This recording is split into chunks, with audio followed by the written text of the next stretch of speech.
menace sur la Corée du Nord et sur la France. J'ai vu l'assassinat du président nord-coréen et un attentat frapper la France. Que l'Église prie pour ces deux nations. Il est 3 heures du matin, ce lundi 22 mai 2023, lorsque je suis transporté dans une nation d'Europe. Je suis comme dans un stade.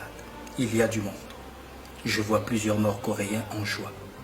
Ils sont venus accueillir le président Kim Jong-un en visite officielle dans ce pays d'Europe.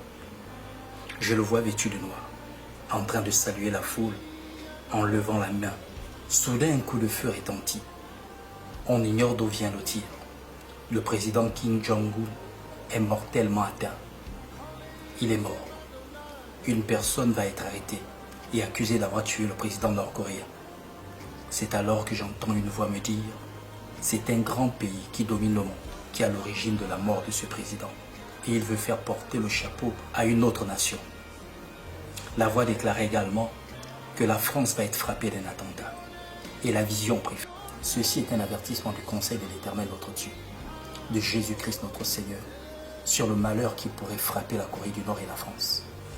En effet, dans le livre de Daniel chapitre 7, Dieu révèle à l'humanité qu'il connaît parfaitement la destinée de chaque nation.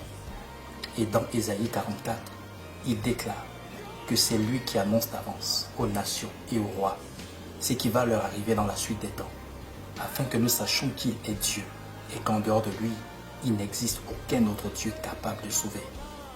Que l'Église prie pour ces deux nations. Que le Seigneur Jésus-Christ les épargne du malheur qui a été annoncé par le conseil de l'Éternel. Que la Corée du Nord et la France se répandent de leurs péchés. Merci de prier pour ces deux nations et que Dieu vous bénisse.